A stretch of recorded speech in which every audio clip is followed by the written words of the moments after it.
Acidic buffers contain two compounds, a weak acid, which is there to neutralize any added base, and a salt, where we replace an H with a metal ion, usually sodium.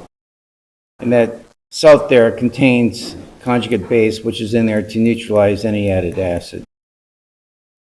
The salt is an ionic compound, therefore it dissociates via a completion reaction. All of it becomes conjugate base. So that gives us a high concentration of conjugate base. That allows us to neutralize a lot of any added acid. The second component is the weak acid, which has a Ka always less than 1. That means at equilibrium, there is a large amount of undissociated acid in tiny amounts of products. Most of it is in the undissociated form, so it's there to neutralize any added base. So therefore, to solve for the pH of a buffer system, we need the equilibrium ionization equation for the weak acid. Only we have two initial conditions. The conjugate base comes from the salt. We can say that because this equilibrium lies to the left, that the equilibrium initial concentrations of the acid are the same. And we can also say that since the salt is 100% dissociated, and since we get tiny amounts of conjugate base from the equilibrium reaction, we'll make the approximation that all of the conjugate base concentration comes from the salt. Therefore, its initial concentration of salt is the same as the equilibrium concentration of conjugate base. We're neglecting the forward reaction, giving tiny amounts of conjugate base. Because the acid H plus and conjugate base are not in there at the same concentrations, we can't use X squared. These two concentrations are different. We're going to make the approximation that this conjugate base concentration at equilibrium is the same as the initial salt concentration, and the equilibrium concentration of the undissociated acid is the same as the initial concentration of the acid. So if we have a buffer that contains 0.1 molar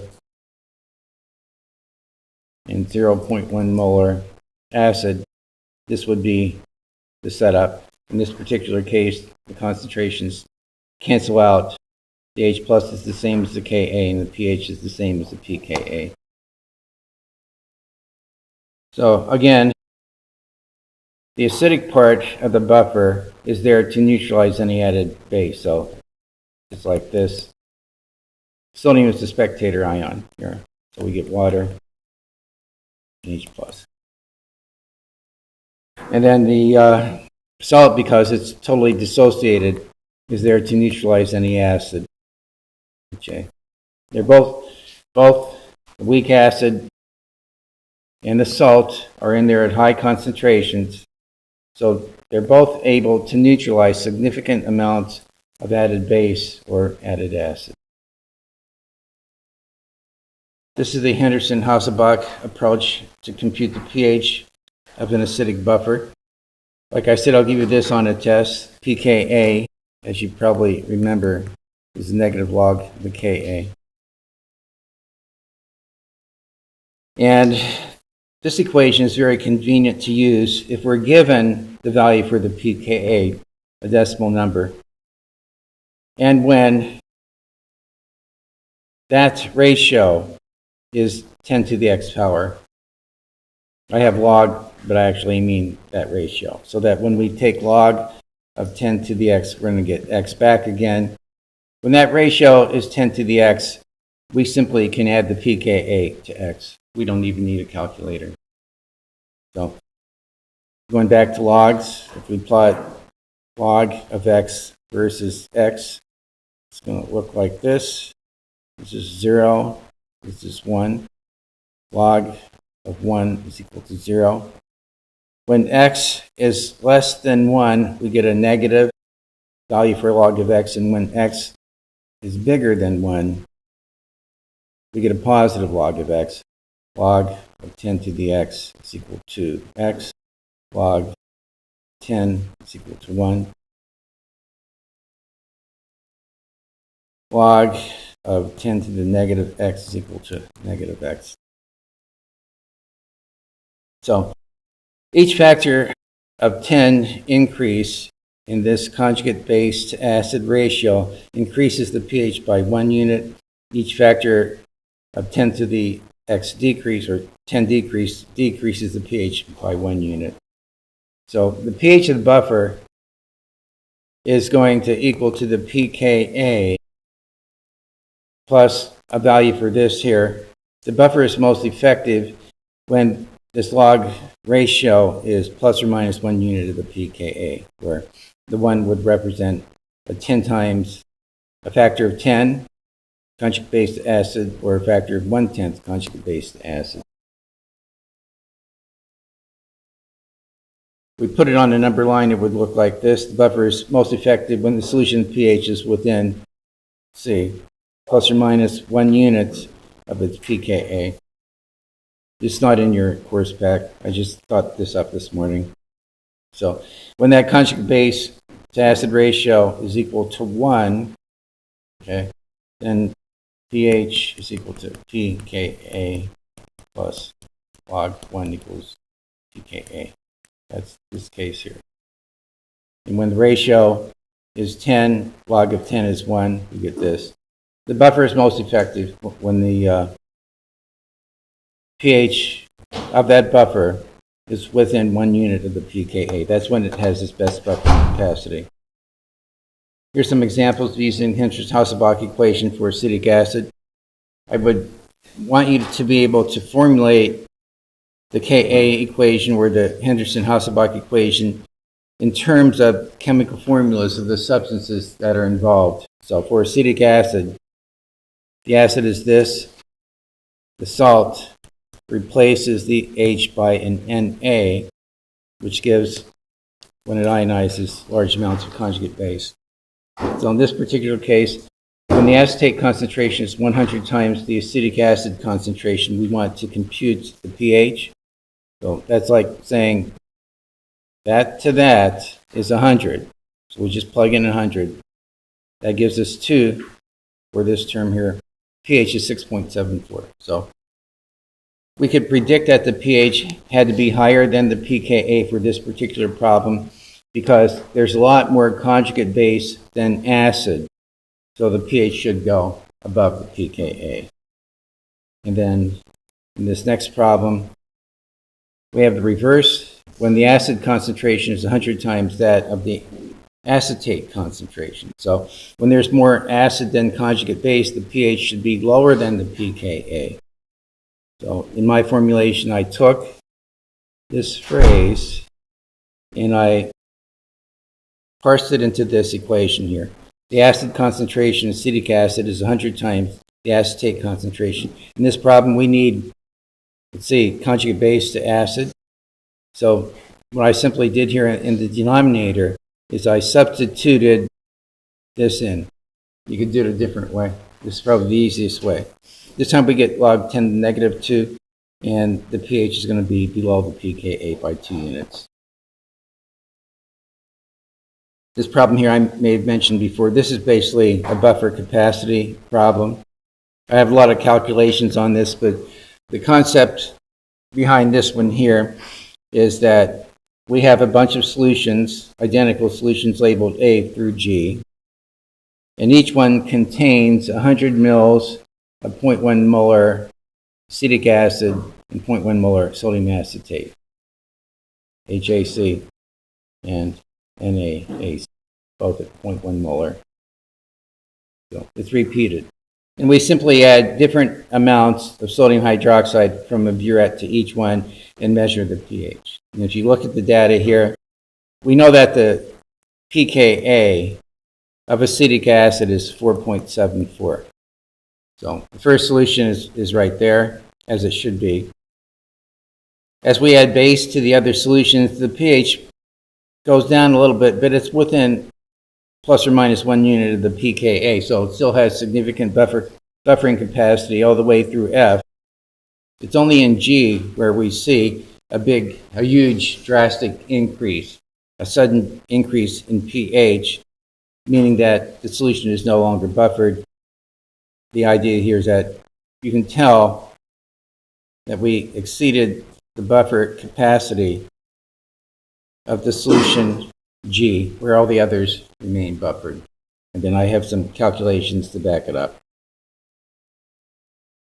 Basic buffer summary, we have a weak base, like ammonia, and it's salt, where we take the ammonia, we add a proton to make ammonium, which gives a positive one charge. So we're using the positive one ammonium with a negative one counter ion, usually chloride. So this is our salt here. The salt dissociates through a completion reaction. So none of it is left. It all becomes ammonium ion. That gives us a large concentration of conjugate acid, which in this case is ammonium. The second component of the buffer actually ionizes through an equilibrium reaction. What happened to that?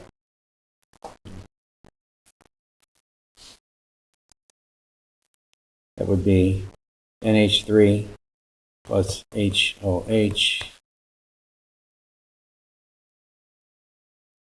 And to compute the pH of a basic buffer, we simply make two approximations: that the equilibrium concentration of ammonia is the same as the initial, and that the equilibrium concentration of the ammonium ion is the same as the initial. And we'll use the KB method to set up an equilibrium constant expression and solve for the OH, and then convert that to a POH and then a pH. And I have these summary equations here. I won't give you this on a test. I don't want you using Henderson Hasselbach for a basic buffer.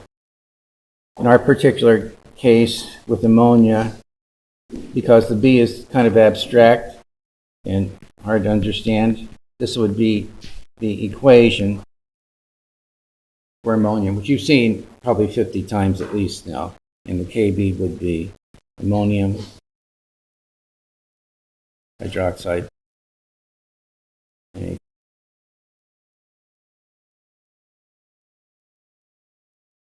You're given the ammonium and the ammonia concentrations. You're going to solve for hydroxide, convert that to POH, and then to a pH. Okay, so work some problems here. I think we've gone through a few of these already. Have we done number 3 yet? Let's find that. This should be page 448.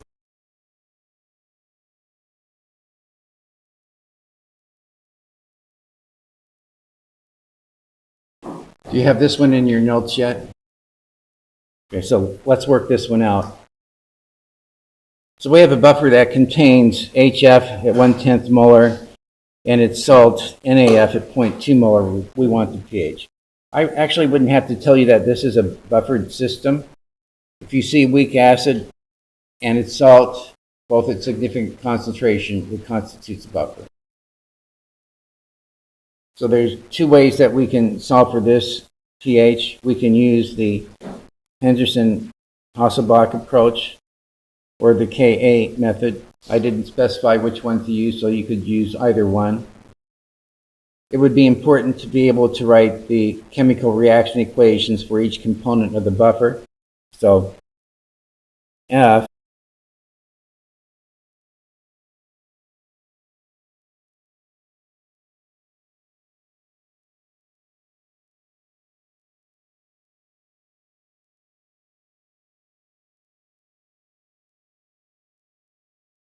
on that last quiz, someone had a question for me.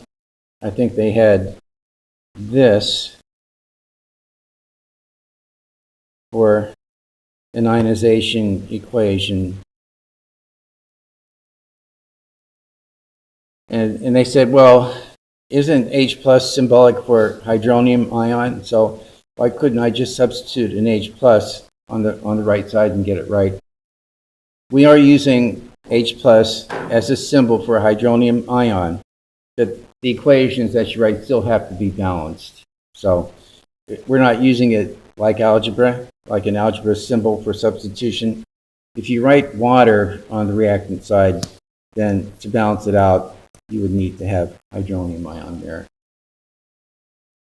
If I say on a test to write the ionization equations using phases, that means you need to put AQ in parentheses there. The other way to write the equation would be to write aqueous plus HOH liquid.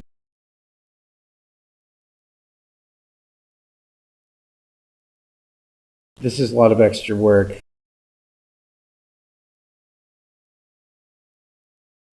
But either of those two are acceptable. If I didn't say show phases in the equation, then if you wrote this, put H2O here since it's an aqueous solution, that would be acceptable. We're showing it, it's in water. Okay, we haven't shown any phases for each species in the system, but we've shown above the arrow that this is for an aqueous solution.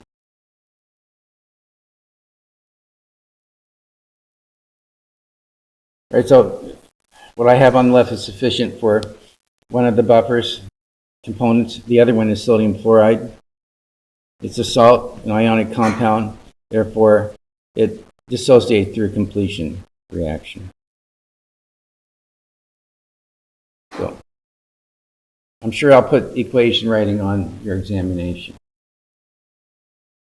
There it is right there. Okay, using Henderson Hasselbach, you'll see with the examination that I give you this equation.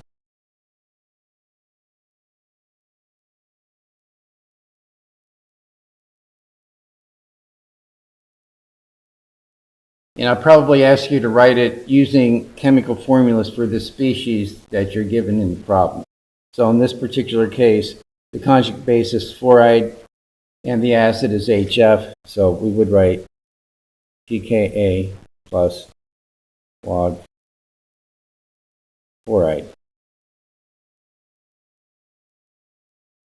To prove to me that you know more than to use this equation just as an algorithm that you substitute numbers into. Now for the pKa, since we weren't given it in this particular problem, we have to compute it. pKa is minus log of the 6.3 times 10 to the negative 4.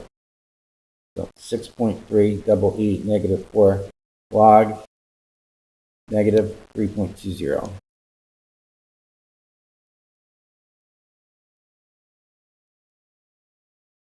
And then, again, we use the approximation method twice. The HF at equilibrium is the same as the initial 0.1. And the sodium fluoride, since it gives fluoride, the fluoride at equilibrium is the same as the initial concentration of the salt. So we get 3.20 plus log of 0.2. Check so that you don't flip these.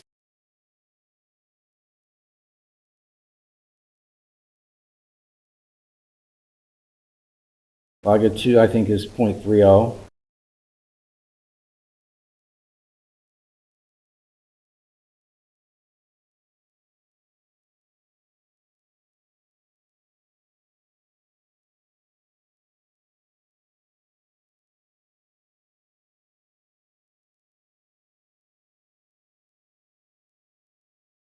Okay, so then using the Ka method, we would write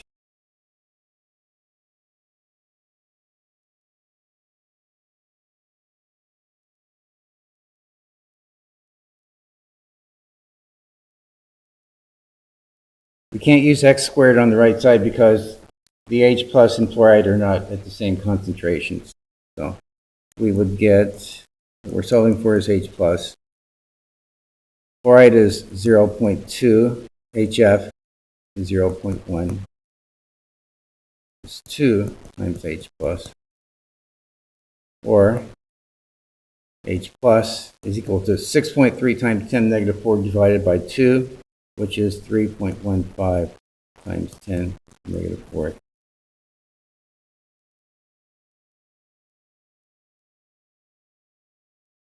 pH, negative log of that.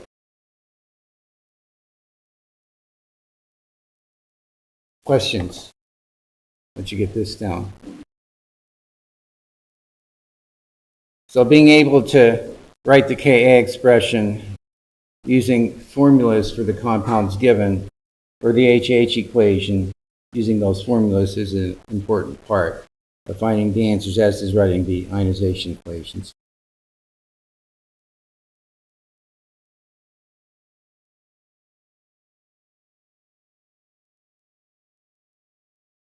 If you have this, try number 4.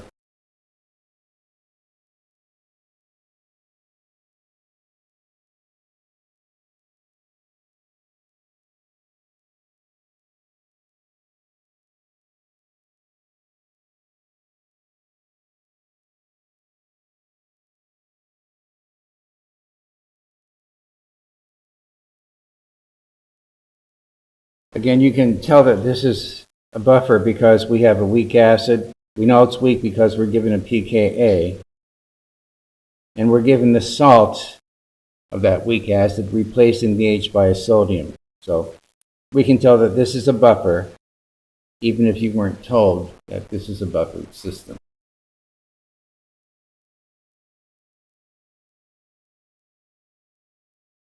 And because we're given the pKa, I said use the HH equation to compute.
It's this second equation, the equilibrium, that we need to solve for the pH of this system.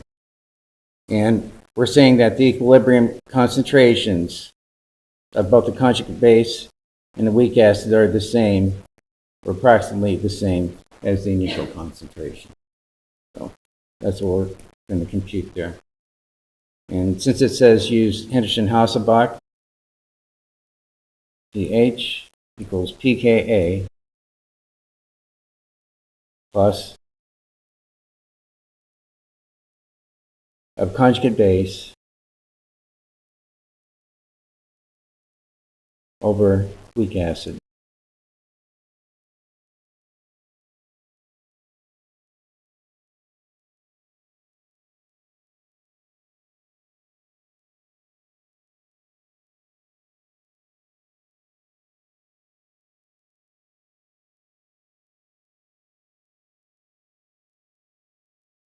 Check the numbers so that you don't reverse them in the ratio. You can certainly use your calculator to get the results, but it's easier if you realize that the factor in parentheses is 10 to the negative 1, and that log of 10 to the negative 1 is negative 1.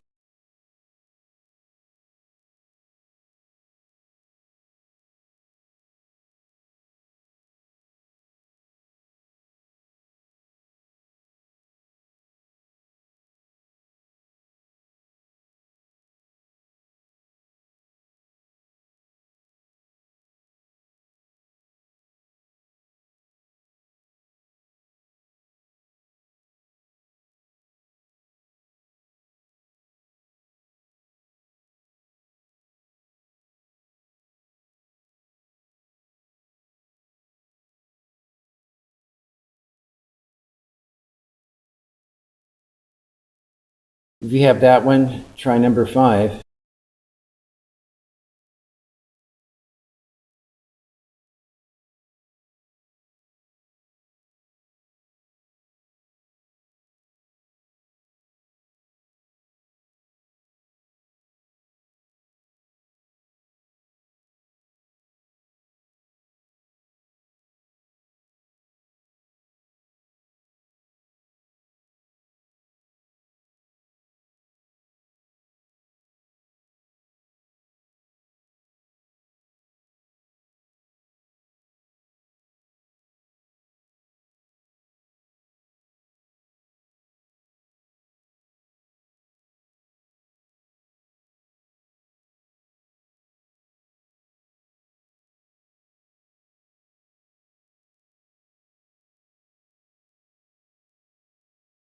since we wrote the equations for this already, I'm not going to write them again.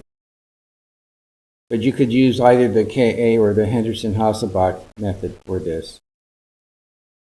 Might be easier to start with the Ka method because we're given its value. We don't have to back compute the pKa.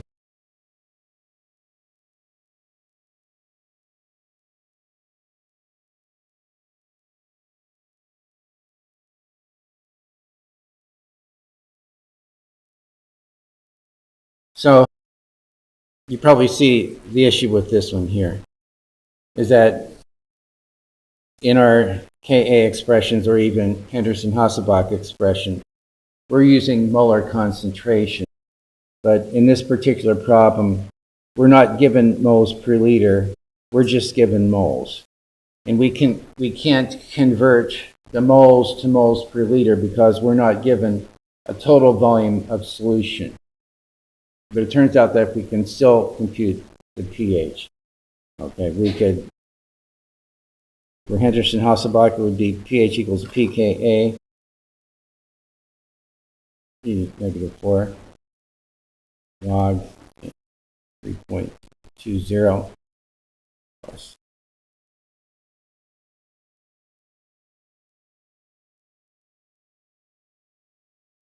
Both of these substances are in the same volume, the same solution with the same volume. So if we take our equation and we change the fluoride concentration to moles of fluoride per solution volume, then do the same for the denominator, which is going to be moles of HF in volume solution. You can see that the volumes are going to cancel out. Same thing over here. It's because we have a ratio, moles of fluoride over solution volume over moles of HF in the same solution volume. We could do invert and multiply and mathematically show that the volumes cancel out, but they're in the same denominator in a fraction, so they cancel out. So it turns out that we don't need to know the molar concentration. If we're just given the number of moles, we can compute the pH of the buffer irrespective of the volume. Okay? So I don't know, we could say, let's see, H plus concentration times moles of fluoride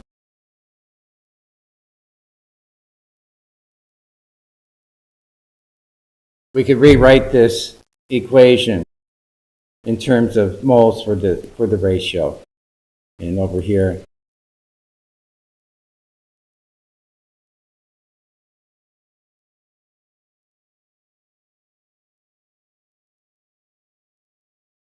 okay? So let's do that. 3.20 plus log, it's going to be fluoride 0.2 over 0.3. 0.67 log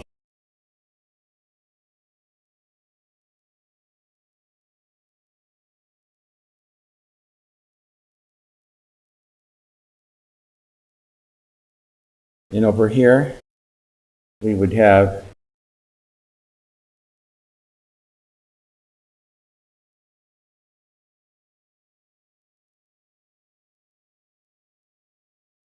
0.67 for H plus. We solve for that. 6.3 double E negative 4 times 0.3 over 0.2.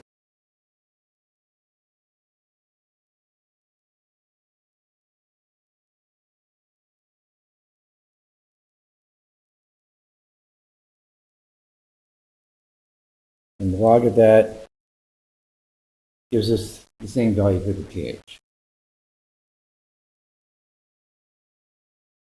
So this is an important variation of the Ka and Henderson-Hasselbach methods, showing that we can actually compute pH using moles of both acid and conjugate base.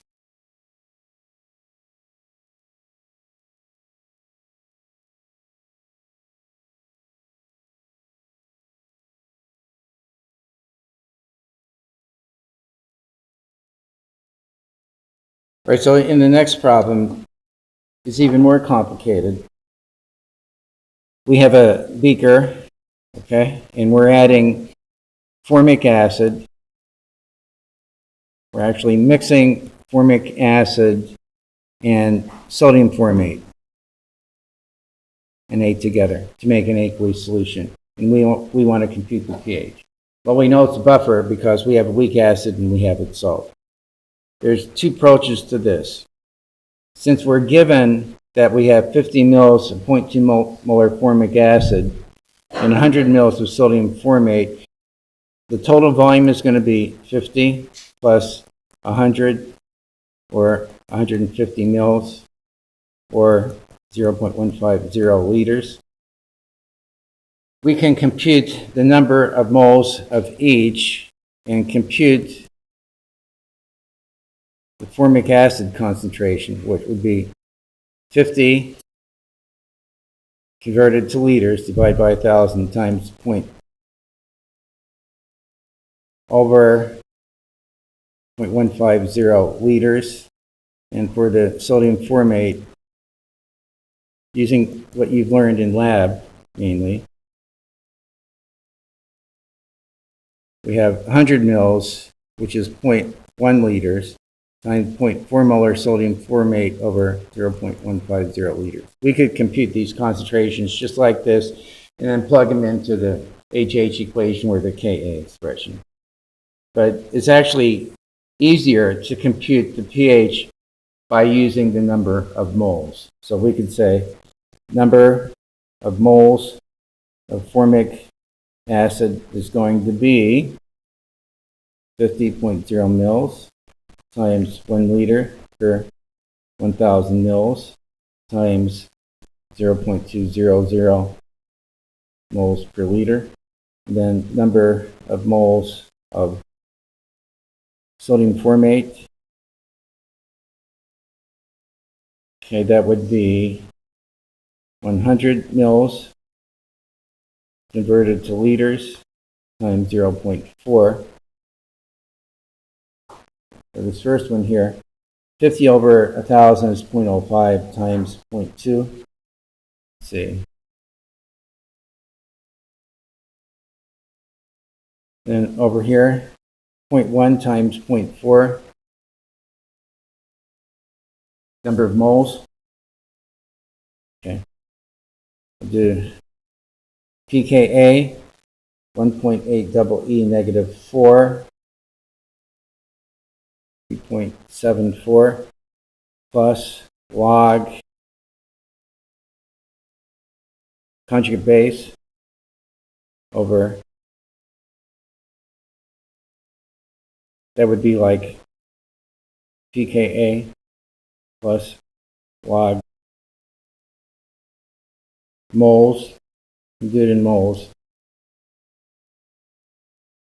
moles of formate over moles of formic acid, using that mole ratio. 0.04 over 0.01 is 4. Log of 4 plus 0.601, 4.34. Does that make sense? We have more moles of conjugate base than acid, so the pH should be above the pKa, which it is. I don't know if I'd put this on an examination or not, but it's still something that it'd be nice for you to know how to do. We could have set it up using concentrations instead, but that was extra work because we had to divide the number of moles by the total volume.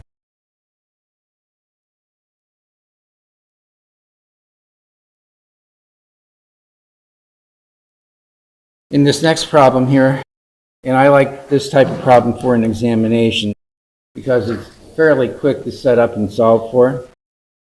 We're given acetic acid and sodium acetate with the condition that the acetate to acid concentration is 100. So we're saying this.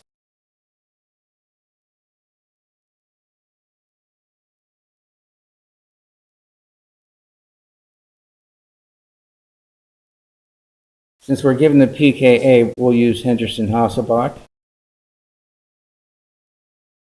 And by now you should be able to know that if you have an acetic acid sodium acetate buffer, that in the numerator we've got the acetate, and in the denominator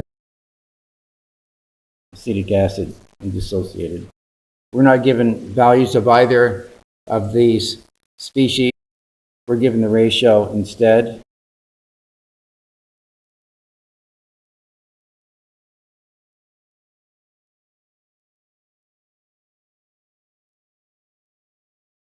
And there's our pH. Let's see, we have more acetate base, acetate conjugate base, than acetic acid, so that should drive the pH above the pKa. It's going to drive it up by 2 units because the concentration ratio is 100.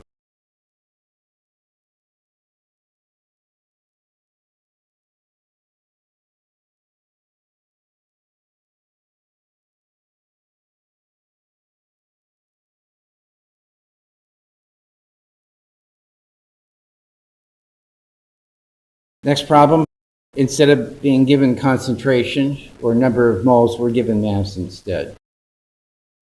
So although we can compute the pH of the buffer by using either concentration ratios or mole ratios, we can't do the same using mass because the molar masses of the compounds are different. So for this one here, we have 20 grams of acetic acid. There's the formula, and 20 grams of sodium acetate. So in this one here, we can take the grams and we can convert to number of moles by dividing by molar mass. And then we can set up a mole ratio. You're given a volume here, which is 2 liters, so you could do it using a concentration ratio. So for acetic acid, its molar mass, I'll put AA for acetic acid, 2 times 12 is 24, plus 4 hydrogens is 28, plus 2 oxygen, 32. It's going to be around 60 grams per mole. And for sodium acetate, sodium has an atomic weight of 23, so it's going to be 23 units more and 1 unit less because we're getting rid of the hydrogen. So this should be around 82.0 grams per mole. So we could set this up. We're given a pKa, so we'll use Henderson Hasselbach. pH equals pKa plus log. It's going to be acetate here. 20 grams over 82. Of course, if you did this, for points, you'd want to show more sig figs. And then for acetic acid, 20 grams divided by 60. That's a mole ratio. Because when we divided by molar mass, we converted grams to moles. Grams times moles per gram, same as dividing by molar mass, is going to give us moles. It wouldn't be that difficult to do.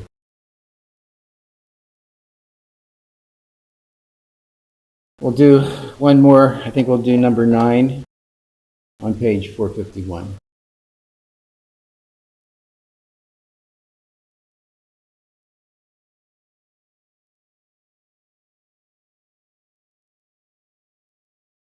And you'll probably see a problem like this on your examination.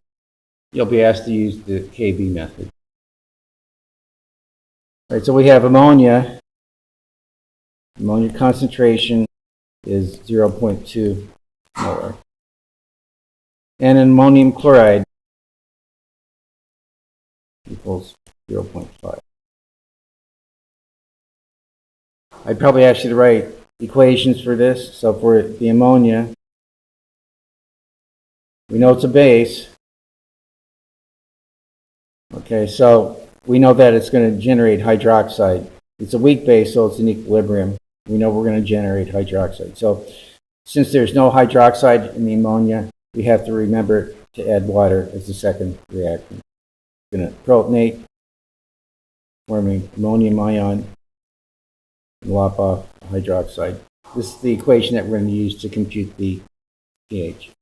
The second substance is the ammonium chloride. It's going to do this. None of it is left. The ammonium concentration is approximately 0.5. So our two initial conditions are the ammonium is 0.5 and the ammonia is 0.2 kb.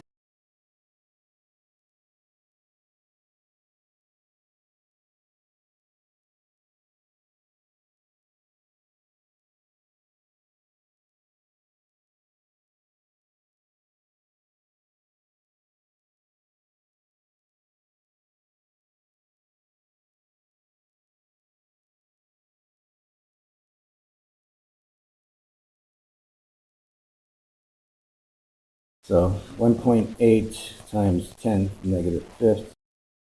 0.5 over 0.2 is 2.5. Rearrange it.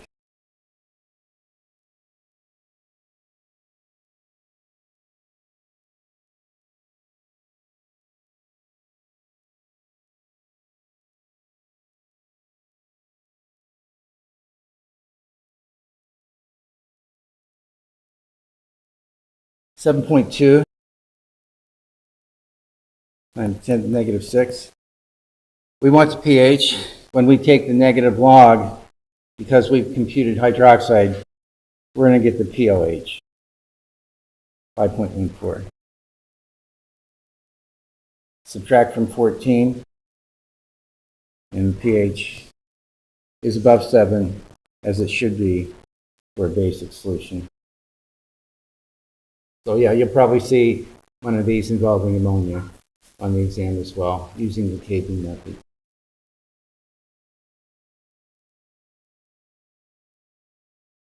We're going to go to the next section. There are other problems in this section here in this sample for examination, which some of those problems will be helpful for you for your next exam.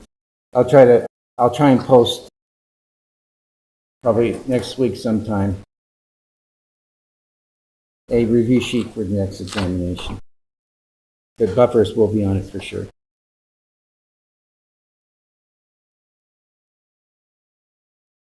I think I was trying to move this third exam, actually, is what it was, isn't it?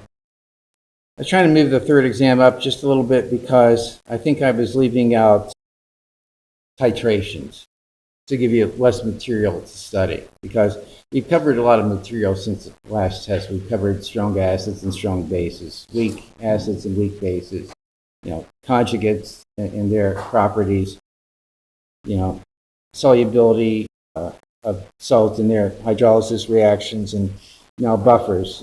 I think I was trying to leave acid titrations out of it, but it looks like we'll probably have to add it. So the next section is on page 463. And this is on acid-base neutralizations. Generic chemical reaction equation for an acid-base reaction is acid plus base always gives a salt plus water. Turns out they're exothermic, so there's heat involved as well. So if we take a strong acid like HCl and a strong base like sodium hydroxide, the only way that we can get new products is if the positive from one reacts with the negative of the other. If H plus collides with Na plus, they just repel, nothing happens. If chloride and hydroxide collide, they're both anions, so they'll repel as well. If H and Cl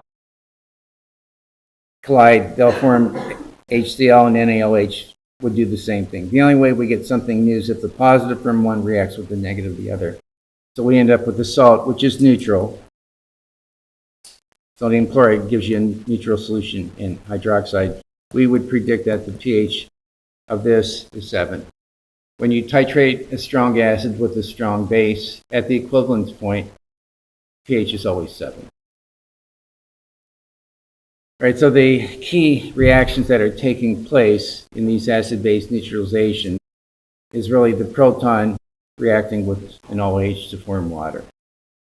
And if we used hydronium ion instead, we would get 2 waters out of this. I didn't have it balanced.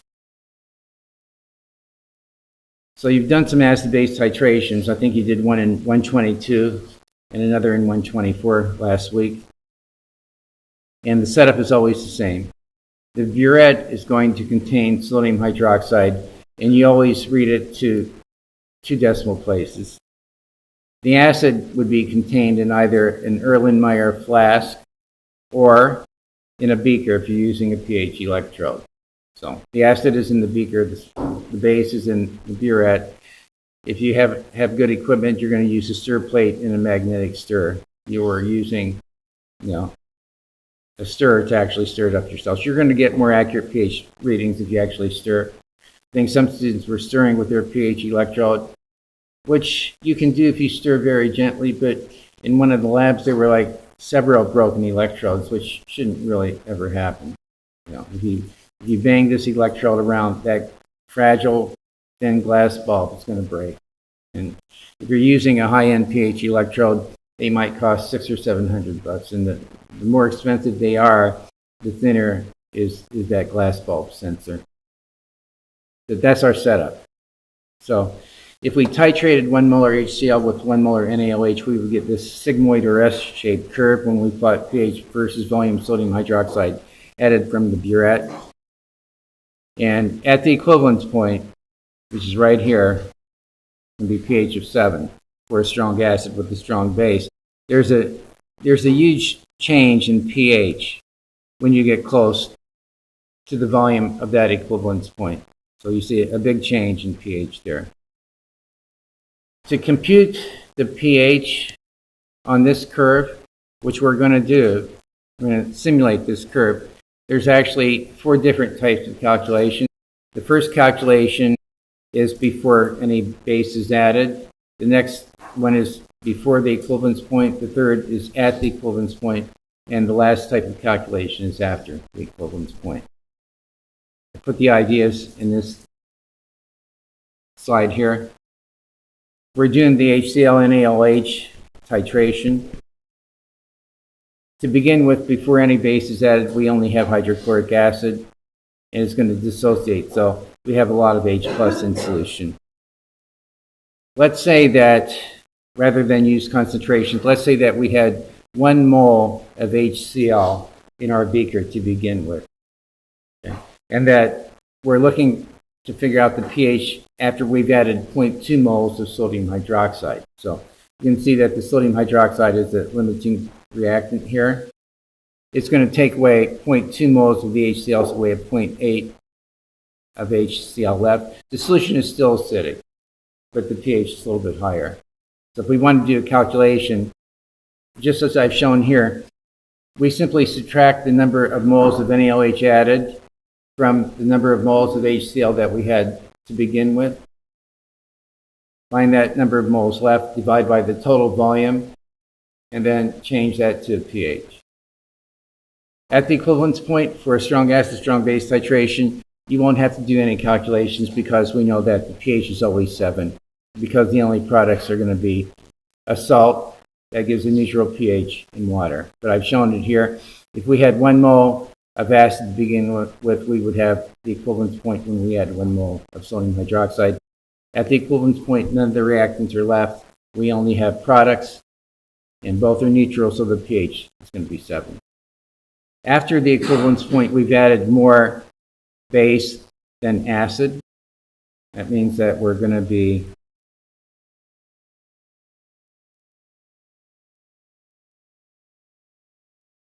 in this region here. So our approach is the same. We compute the number of moles of base added. Here we're given 1.2 moles. We compute the number of moles of HCl we had to begin with, and we do subtraction. Smaller number from the bigger number. You can see that we have sodium hydroxide left. So we could divide this number of moles of NaOH left by the total volume to get the hydroxide, convert that to POH, and then to pH. pH is going to be above 7 there.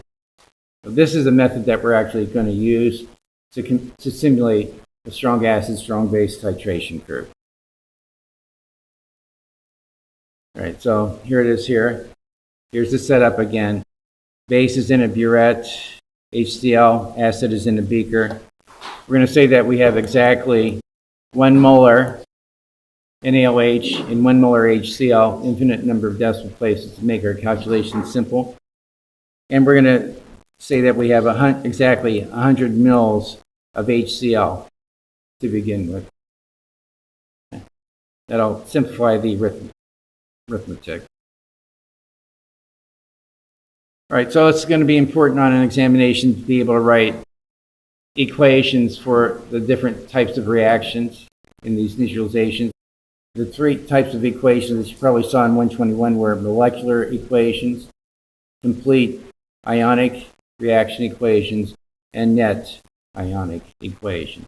The molecular equation is like the one you saw before. Everything is written as molecules, even if in solution they aren't molecules.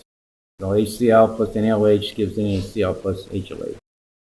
To write the complete ionic equation, you have to parse the strong electrolytes, strong acid and strong base, into ions. Since HCl and NaOH are strong, in reality in solution we only have ions, so you would have to write them that way on the left side. On the right side, NaCl is a strong electrolyte, so it's broken into ions. The only thing that stays as a molecule is water. Why? We know that water does undergo this equilibrium auto-ionization, for which the Kw is 10 to the negative 14. But this K is so small that almost all the water exists in the molecular form. And therefore, we always write water as a molecule, never as ions in a complete ionic equation or molecular equation. The net ionic equation is found by comparing the 2 sides of the complete ionic reaction equation and subtracting out anything that's the same. So, in this complete ionic equation, we have chloride and sodium both existing in the same ionic forms on either side of the equation. They're spectators. They don't lead to the formation of anything new. So when we write the net ionic equation, since we have 1 mole of each, we can subtract them out, and there's our net ionic equation right there. All right, so we want to compute the pH of a strong acid, strong base titration. At different points of the titration, we actually have 4 types of calculations: initially, before the equivalence point, at the equivalence point, and after the equivalence point. So there's 4 different types. You could set these up in an Excel spreadsheet and do the entire curve, which is what I did. So the starting point here is something you might not think of, is that you're going to need the initial number of moles of HCl before you start titrating. So since we're given exactly 100 mils of 1 molar HCl, we convert the 100 mils to liters, multiply that by the concentration. We have exactly 0.1 moles of HCl. We're going to use that again and again. So the first point is the pH before any acid was added. Okay, this right here. We simply just have a beaker with some HCl in it. Okay, the HCl is going to do this. All of the HCl converts to H+, so the H+ concentration is the same as the initial concentration of HCl. That HCl concentration was 1, so the pH minus log of 1, which is 0. So that's pretty easy to compute for a strong acid, strong base titration. That point right there, negative log of the HCl concentration. Right, so before the equivalence point, since we had 100 mils of HCl in our beaker, let's just pick a number for the base added. Let's say that we added 50 mils of 1 molar sodium hydroxide from the burette. We must have a large burette here, right? And we want to compute the pH. This is before the equivalence point because we have 100 mils of 1 molar HCl, we're adding 50 mils of 1 molar sodium hydroxide, we're obviously going to have some HCl left. So just like before, we compute the number of moles of HCl initially, which we found was 0.1. We can compute the number of moles of NaOH added, 50 mils divided by 1,000, 0.05 liters, times the concentration of NaOH, 1, we get 0.05, should be moles of NaOH. And we simply subtract the small number from the big number. I put it in a table here. We had 0.1, we added 0.05, we have 0.05 of HCl left over. I wrote it algebraically here. We have 0.05 moles of HCl left, but our total volume that contains this 0.05 moles of HCl is the initial number of mils in the beaker, which was 100, plus the 50 from the burette, 150 mils or 0.15 liters. So we take that 0.05 moles of HCl divided by the total volume, 0.333 molar. Since this is a strong acid, all the HCl converts to H+. At 0.333 molar is also the H+ concentration. Negative log of that is 0.47. Okay, so I have that here. Before the equivalence point, this was the equation that I used.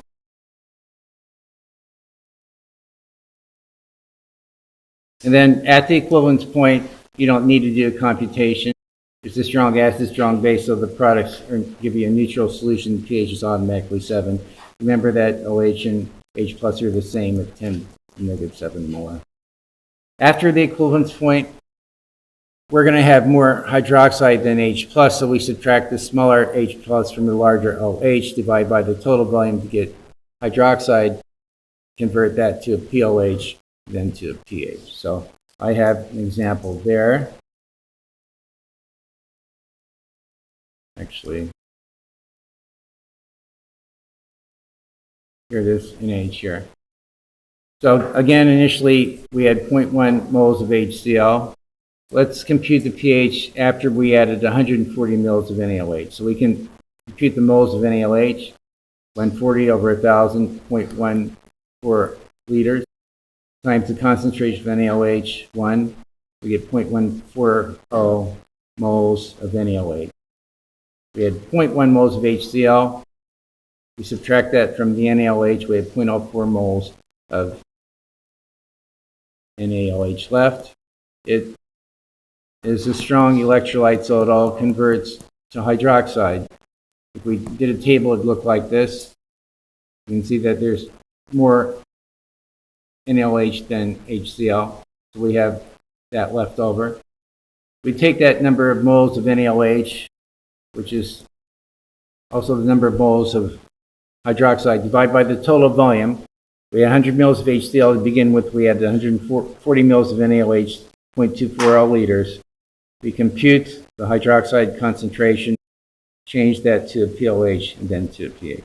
So it's actually pretty simple to simulate a strong acid, strong base titration curve. But in an Excel spreadsheet, you have different computations. You can't use the same formula over and over again. You have to have different sections of the spreadsheet to compute initially, before the equivalence point, at and after the equivalence point.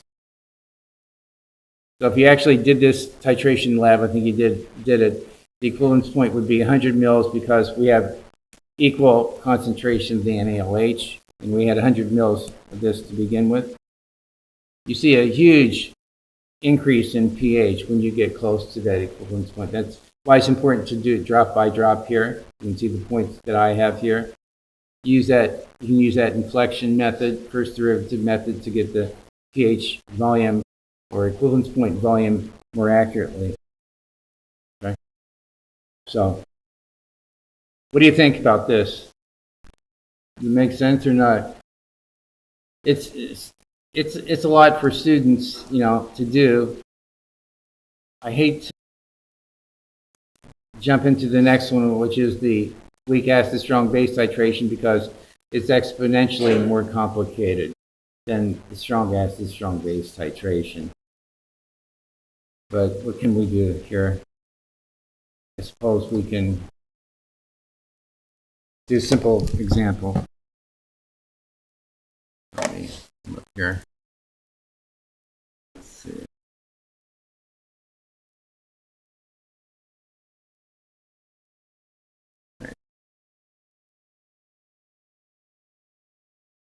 Let's say that we have nitric acid, HNO3. Let's say that we have 0.1 molar exactly, and that we have 50 mils exactly, and we're titrating it with 0.1 molar NaOH from a burette. So you'll see that in all these problems that I give you, I'm going to give you equal concentrations of the acid and the base, so that you know that if we have 50 mils of nitric acid at 0.1 molar to begin with, we know that the equivalence point is going to be at 50 mils. The chemical reaction for this, strong acid, strong base, would be this. Write it that way if you like. There's our molecular equation. See if you can write this as a complete ionic and net ionic reaction equation.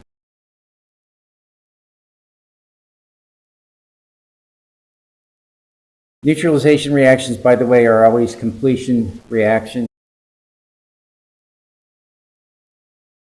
Because it's a strong acid, the complete ionic reaction equation would break down the nitric into H plus and nitrate. NaOH is a strong base, so it actually exists in solution as ions. And then on the product side, water is always a molecule, but that's a salt ionic compound, so it's broken down into ions as well. And then for the net ionic equation, we compare the two sides. Nitrates and sodium are spectators. They don't lead to the formation of anything new because they're the same on either side of the equation.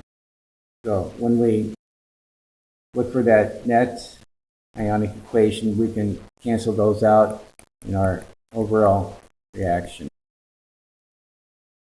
Our net reaction equation is this. It's always going to look like that for strong acid, strong base titration.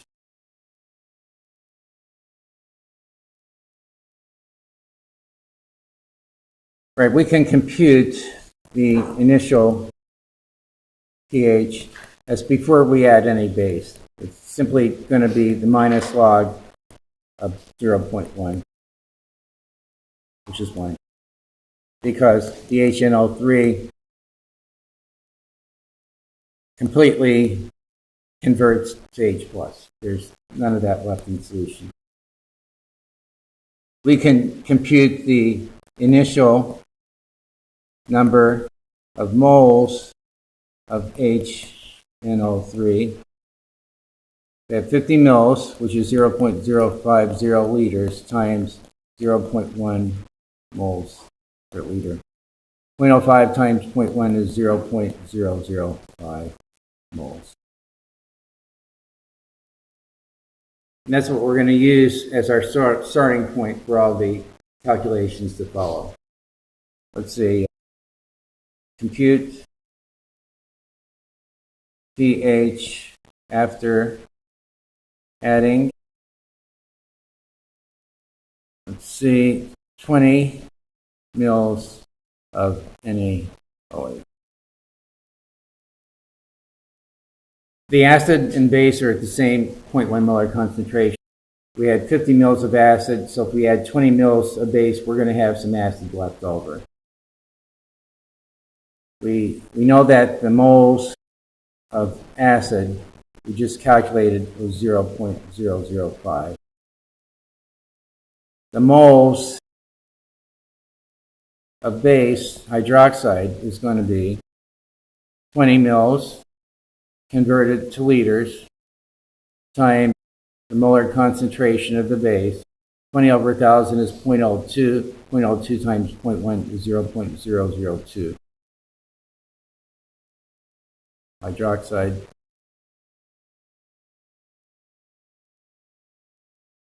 You have that acid left over.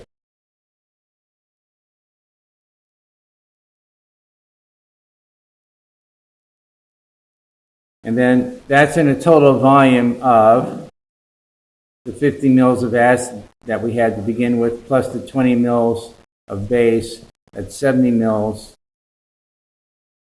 So our H plus concentration now is 0.003 moles. Over 70 mils, we're 0.07 liters. 0.003 divided by 0.07 is 0.0429 molar. Negative log of that, this is pH 1.37.